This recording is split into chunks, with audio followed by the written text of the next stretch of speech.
여러분 안녕하세요. 책 읽어주는 앤입니다. 잘 지내셨나요? 오늘 소개해드릴 작품은요, 19세기의 대표적 사실주의 작가죠. 기드 모파상의 목걸이입니다. 인디북에서 펴냈고 권명희님이 옮겨주셨습니다. 모파상은 1850년 프랑스의 노르망디에서 태어났습니다. 12살 때 부모님이 별거를 했고 어머니로부터 문학적 감화를 받으며 성장했습니다. 1870년에 프로이센 프랑스 전쟁, 즉 보불 전쟁이 일어나자 학업을 중단하고 자원 입대를 했고요. 그 영향으로 이후에 전쟁을 혐오하게 됩니다. 플로베르로부터 문학 수업을 받았고 에밀 졸라 등의 문인들과 교류를 하였습니다.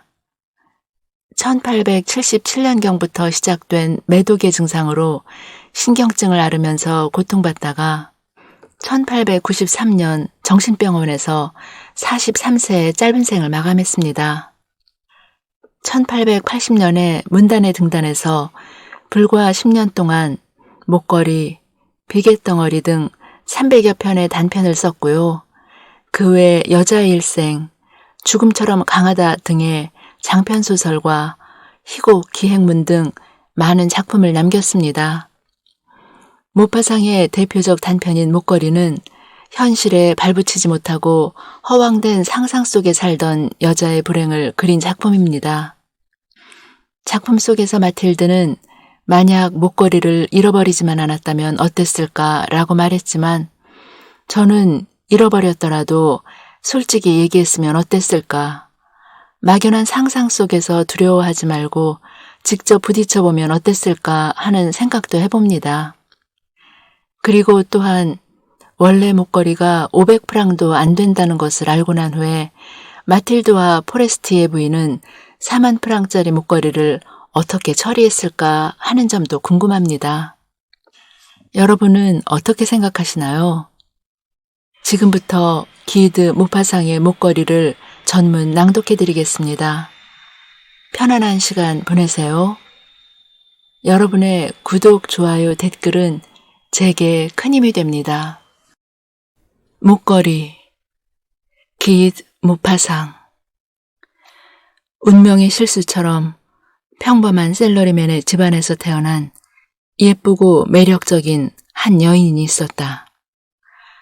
가져갈 지참금도 물려받을 유산도 없었던 그녀는 집안 좋고 부유한 남자로부터 청혼을 받을 형편조차 못 되었다. 그래서 결국 교육부에서 일하는 말단 공무원과 해치우듯 결혼해버렸다. 화려한 장신구 하나 없이 늘 수수한 차림이었던 그녀는 남들에 비해 뒤처지는 것 같아 불행하기만 했다. 여자들의 출신이나 집안을 대신할 만한 것은 오직 미모와 우아한 매력밖에 없었다. 천성적인 섬세함이라든가 본능적인 우아함, 재기와 부드러움만이 여자들의 서열을 매길 수 있는 유일한 조건이었다. 똑같은 조건의 평범한 여자라도 그러한 기질을 갖추고 있다면 얼마든지 귀부인이 될 수 있었다. 그녀는 자신이 온갖 우아함과 화려함을 누리기 위해 태어난 여자라는 생각을 한시도 지울 수 없었다. 그런데 이와 전혀 다른 현실에 맞닥뜨릴 때면 고통스러운 탄식이 절로 흘러나왔다. 집은 초라하고 벽들은 파손되어 있고 의자는 낡아서 삐걱대고 양탄자는 지저분하기 짝이 없었다. 비슷한 수준의 삶을 살아가는 여느 여자들이 그냥 지나칠 법한 것들에도 그녀는 유난히 진저리를 치며 분개했다. 초라한 집안을 쓸고 닦는 브르타뉴 출신의 어린 가정부를 보면서도 서글픈 회한이 밀려들어 뜬금없는 꿈들이 격렬하게 되살아나곤 했다. 그녀는 톡톡한 동방풍의 벽지에 긴 청동 촛대로 조명을 밝히고 짧은 반바지를 입은 하인 둘이 난방 때문에 갑갑해진 열기로 졸음을 못 이겨 넓은 안락 의자에서 깜박 잠을 청하기도 하는 그런 조용하고 아늑한 현관 입구를 꿈꾸었다. 실크 벽지로 장식되어 있고 엄청난 가격의 골동품들과 세련된 가구들이 놓인 커다란 응접실도 꿈꾸었다.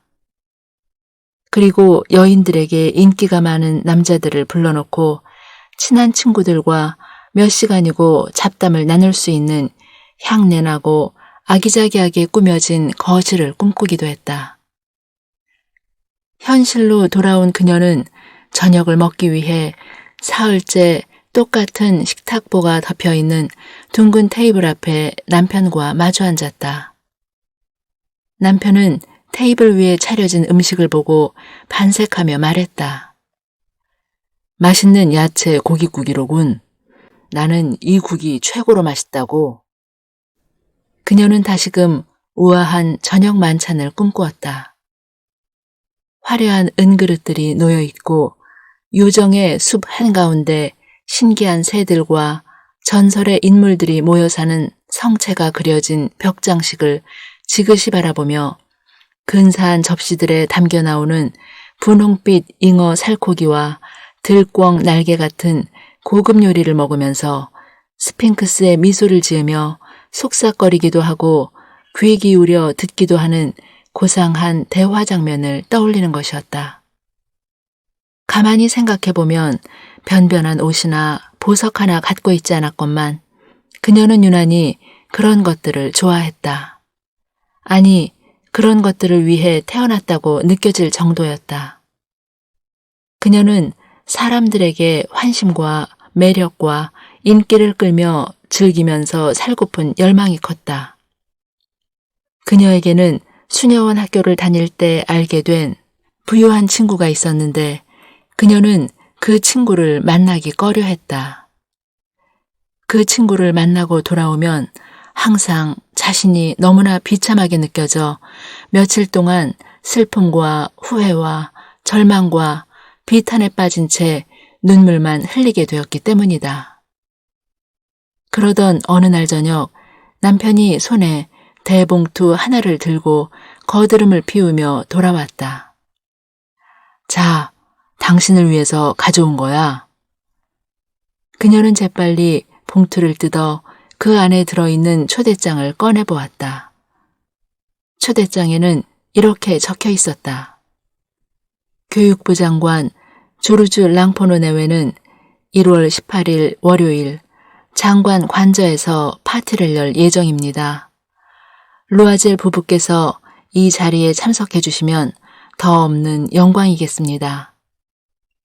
아내가 틀림없이 기뻐할 거라고 생각했던 남편의 예상과 달리 그녀는 초대장을 테이블에 휙 집어던지며 화를 냈다.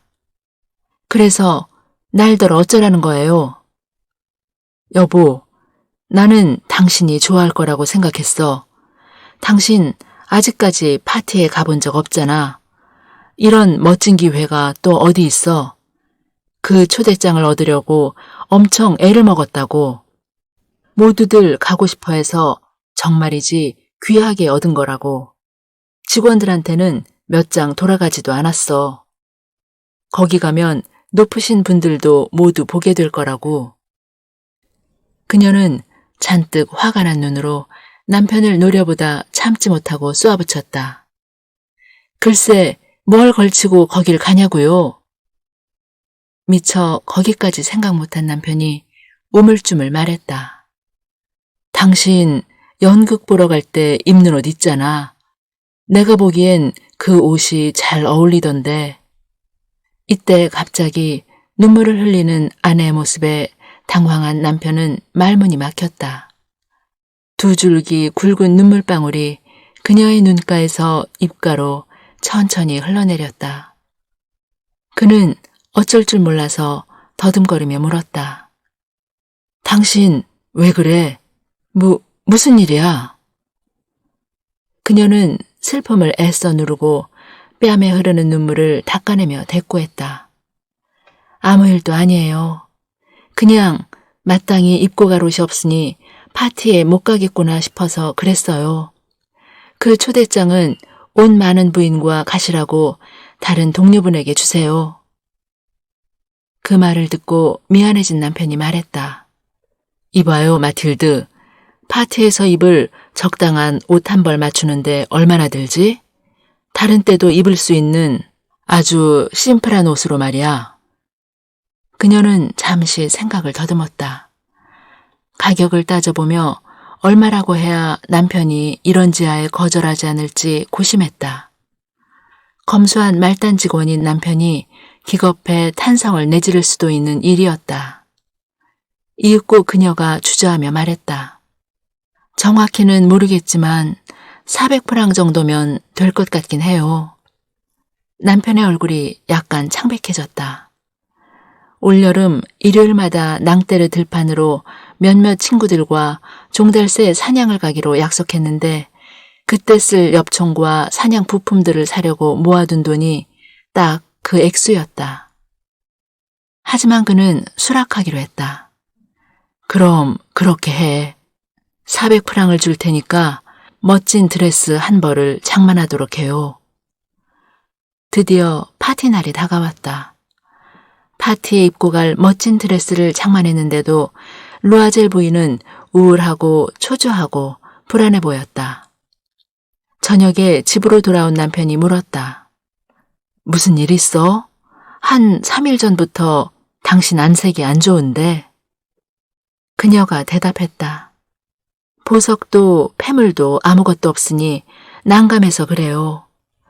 몸에 아무것도 두르지 않고 가면 초라해 보일 거예요. 그럴 바엔 차라리 파티에 가지 않는 게 낫겠어요. 남편이 다시 말했다. 꽃을 달고 가면 자연스럽지 않을까? 이런 계절엔 꽃이 아주 근사해 보인다고. 10프랑이면 화사한 장미꽃 두세 송이는 살 수 있을 텐데. 하지만 그녀는 전혀 설득될 기미가 안 보였다. 싫어요. 잘 차려입은 여자들 틈바구니에서 빈티를 내는 것처럼 창피스러운 일은 없어요. 이때 남편이 큰 소리로 말했다. 당신도 참 바보 같긴. 포레스티의 부인이 있잖아. 친구니까 찾아가서 보석 좀 잠깐 빌려달라고 해봐요. 그 부인하고는 꽤 친한 사이니까 그 정도 부탁은 해도 되잖아. 그녀는 환호성이 절로 나왔다. 그렇네요. 왜 그 생각을 못했을까? 다음 날 그녀는 친구의 집에 찾아가 고민을 털어놓았다. 포레스티의 부인은 거울 달린 옷장에서 커다란 괴짝을 꺼내오더니 루아젤 부인 앞에 펼쳐놓으며 말했다. 자, 직접 골라봐. 그녀는 먼저 반지들을 둘러본 다음 진주 목걸이와 베네치아산 십자가를 살펴보았다. 이어 감탄이 절로 흘러나올 만큼 잘 만들어진 금과 보석들을 눈여겨보았다. 거울 앞에서 장신구들을 걸쳐보던 그녀는 선뜻 벗어서 돌려주지 못한 채 머뭇거리다가 물었다. 다른 건 없니? 물론 더 있지. 어느 게 마음에 드는지 네가 직접 골라보렴. 순간 까만 세틴 상자 속에 든 찬란하고 화려한 다이아 목걸이를 발견한 그녀는 주체할 수 없는 욕망에 심장이 쿵쾅대며 집어드는 손길이 떨렸다. 그녀는 드레스에 깃을 세워 목걸이를 두르고 거울 앞에서 황홀한 듯 자신을 바라보았다. 불안감에 찬 그녀가 머뭇거리며 물었다. 이걸 빌려줄 수 있겠니? 이거 하나면 돼. 빌려주고 말고 그렇게 해. 그녀는 친구의 목을 격하게 끌어안으며 입을 맞추고는 보석을 들고 도망치듯 집으로 돌아왔다. 드디어 파티 날이 되었다. 루아젤 부인은 그 어떤 여인보다도 아름답고 우아하고 상냥했으며 기쁨에 겨워 입가에서는 미소가 가시질 않았다. 그녀의 인기는 그야말로 대단했다. 문 남성들이 그녀를 쳐다보았고 그녀의 이름을 물었으며 그녀와 인사를 나누고 싶어 했다. 교육부 직원들도 하나같이 그녀와 춤추기를 원했고 심지어 장관조차 그녀를 눈여겨보았다. 그녀는 즐거움에 도취해 열정적으로 춤을 추었다. 미모가 승리를 거둔 듯했고 인기에 대한 긍지를 느꼈으며 문 남성들의 찬사와 경탄 속에서 구름에 붕 뜬 것 같은 행복감이 일었다. 다른 생각은 아무것도 들지 않았다. 단지 마음속에서 감미롭게 차오르는 완벽한 승리감에 잊고 있던 욕망들이 모조리 깨어나는 듯했다. 루아젤 부인이 즐거움을 만끽하고 있는 동안 남편은 자정 무렵부터 다른 3명의 남자들과 함께 한적한 거실에서 눈을 붙이고 있었다.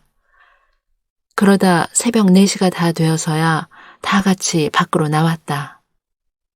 남편은 들고 온 겉옷을 그녀에게 걸쳐주었다. 아내가 평소 입던 옷이라 무도회장에서의 우아한 드레스와는 격이 다르게 수수했다. 민망함을 느낀 그녀는 고급 모피 외투로 몸을 감싼 여인들이 알아챌까봐 재빨리 빠져나오려 했다.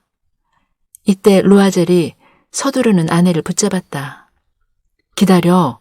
이대로 밖에 나가면 감기에 걸릴 거야. 내가 마차를 불러올게. 하지만 그녀는 남편의 말을 듣지 않고 다급히 층계를 내려갔다. 거리로 나온 2 사람은 마차를 잡으려 멀리 지나가는 마부들을 향해 소리쳤지만 번번이 놓치고 말았다. 그들은 하는 수 없이 추위에 떨며 센 강 쪽으로 걸어 내려갔다. 이윽고 강둑에 이르렀을 때 낮에는 파리 시내에서 구질구질한 외관을 드러내기 창피한 듯 밤에만 다니는 낡은 야간 마차 한 대를 발견했다. 마차가 마르티르 거리의 현관 앞에서 내려주어 2 사람은 맥없이 쓸쓸하게 집으로 올라갔다. 그녀는 비로소 화려한 파티가 끝났다는 사실이 실감났다. 한편 남편은 내일은 10시까지 출근해야겠다고 생각하고 있었다. 집으로 돌아온 그녀는 거울 앞에서 방금 전 누렸던 영광을 다시 한번 느껴보기 위해 어깨에 걸치고 있던 겉옷을 벗었다. 그 순간 불현듯 그녀가 비명을 내질렀다. 목에 걸고 있던 목걸이가 감쪽같이 사라진 것이었다. 옷을 반쯤 벗고 있던 남편이 물었다. 무슨 일이야? 그녀는 넋이 나간 얼굴로 남편을 돌아보았다. 내가 목에 걸고 있던 포레스티의 부인의 목걸이가 보이질 않아요. 남편도 정신 나간 사람처럼 벌떡 일어섰다. 뭐라고? 어쩌다? 그럴 리 없잖아. 그들은 드레스와 외투와 옷 주머니까지 샅샅이 뒤져보았지만 목걸이는 어디에도 없었다. 남편이 물었다. 무도회장에서 나올 때까진 하고 있었던 게 확실해? 그래요. 관저 현관에서 분명히 목걸이를 만졌다고요. 길에서 잃어버렸다면 목걸이가 떨어지는 소리를 들었을 텐데 그럼 마차 안에서 잃어버린 게 틀림없어. 그런 것 같네요. 당신 마차 번호를 봐뒀나요? 아니, 당신은? 나도 보지 못했어요. 2 사람은 경악한 표정으로 서로를 바라보았다. 그것도 잠시 마침내 루아젤이 다시 옷을 입으며 말했다. 걸어왔던 길을 다시 차근차근 둘러봐야겠어. 혹시 목걸이를 찾을지도 모르잖아. 남편이 서둘러 집을 나섰다. 루아젤 부인은 파티에서 입었던 드레스도 벗지 않은 채 불도 피우지 않은 방 의자에 털썩 주저앉아 있었다. 침대에 누울 기력조차 없었다. 남편은 아침 7시경에야 돌아왔지만 아무것도 찾지 못했다. 그는 현상금을 걸기 위해 경찰서와 신문사를 찾았고 마차를 임대하는 회사에도 가보았다. 조금이라도 희망의 여지가 보이는 곳이라면 어디든 찾아갔다. 이 끔찍한 재앙 앞에서 혼비백산한 루아젤 부인이 할 수 있는 것은 온종일 남편을 기다리는 일뿐이었다. 루아젤은 창백하고 퀭한 얼굴로 저녁이 되어서야 돌아왔다. 빈손인 채로 그가 말했다. 당신 친구한테 편지를 쓰는 게 낫겠어. 목걸이 고리가 부러져 수선을 해야 한다고 말이야. 그 사이 해결해 볼 시간을 벌 수 있잖아. 그녀는 남편이 불러주는 대로 받았었다. 그렇게 일주일이 지나자 부부는 모든 희망을 잃었다. 그 사이 5년은 늙어버린 것 같은 루아젤이 결심한 듯 말했다. 똑같은 목걸이를 사서 주는 방법을 생각해 봐야겠어. 이튿날 그들은 목걸이가 들어있던 상자에서 보석상 상호를 알아내어 그리로 찾아갔다. 보석상 주인은 장부책을 살펴보더니 이렇게 말했다. 그 목걸이를 판 곳은 저희 가게가 아닙니다, 부인. 저흰 상자만 드린 것 같군요. 그들은 별수 없이 기억을 더듬으며 그 목걸이와 똑같은 것을 찾느라 이 보석상, 저 보석상을 헤매고 다녔다. 둘 다 서글프고 불안한 나머지 아픈 기색마저 엿보였다. 한참을 돌아다닌 끝에 드디어 팔레 루아얄의 보석상에서 그들이 찾는 것과 아주 똑같아 보이는 다이아몬드 목걸이를 발견했다. 가격이 4만 프랑이나 하는 그 목걸이를 보석상은 3만 6천 프랑까지 깎아주겠다고 했다. 그들은 보석상에게 사흘 동안만 팔지 말고 기다려달라고 청하고 나서 만약 2월 말까지 잃어버린 목걸이를 찾게 되면 이 목걸이를 3만 4천 프랑에 되파는 조건을 내걸었다. 루아젤은 그의 아버지가 유산으로 남긴 1만 8천 프랑의 돈을 갖고 있었다. 나머지 돈은 어떻게든 빌려볼 생각이었다. 그는 이 사람에게서 1천 프랑, 저 사람에게서 500프랑, 여기서 5루이, 저기서 3루이씩 돈을 빌리고 다녔다. 빌린 돈에 대한 차용증을 쓰고 막대한 저당을 잡히고 고리대금업자건 사채업자건 가리지 않고 다 만났다. 그는 인생에서 목표로 하던 모든 것을 내걸고 갚을지 장담할 수 없는 위험을 무릅쓰고서 차용증에 서명을 했다. 앞날에 대한 불안, 그에게 닥칠 비참한 삶, 또 물질적인 궁핍과 정신적인 고통을 예상하며 3만 6천 프랑을 보석상의 계산대 위에 올려놓고서 새로운 목걸이를 손에 넣을 수 있었다. 마침내 루아젤 부인은 새 목걸이를 들고서 포레스티의 부인을 찾아갔다.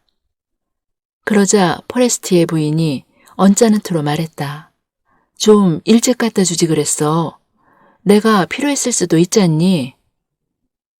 다행히 포레스티의 부인은 보석 상자를 열어보지 않았다.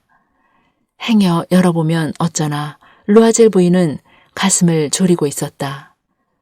목걸이가 바뀐 사실을 알았다면 그녀는 무슨 생각을 했을까? 뭐라고 했을까? 자신을 도둑 취급하진 않았을까? 루아젤 부인은 궁핍한 삶이 얼마나 끔찍한지 뼛속 깊이 느끼게 되었다. 그래서 이 엄청난 빚을 반드시 갚고 말겠다고 한순간 비장하게 결심했다. 그녀는 하녀도 내보내고 거처도 옮겨 지붕 밑 다락방으로 새를 얻어 들어갔다. 집안일은 고되고 부엌일은 해도 해도 끝이 없다는 것을 그녀는 새삼 깨달았다. 분홍빛 손톱이 망가지도록 기름때 묻은 사기 그릇들과 냄비바닥을 박박 문질러 설거지를 했다. 더러운 세탁물과 셔츠와 걸레도 직접 손빨래를 해서 줄에 널었다. 아침마다 쓰레기를 버리러 내려간 김에 물을 길어서 올라올 때에는 층계마다 멈추어 숨을 몰아쉬어야 했다. 서민 여인네들처럼 아무 옷이나 걸치고서 팔에 장바구니를 낀 채 과일 가게와 식료품점과 정육점에 들러 돈 몇 푼 아껴보겠다고 값을 깎다 험한 소리를 듣기도 하며 한 푼씩 모아갔다.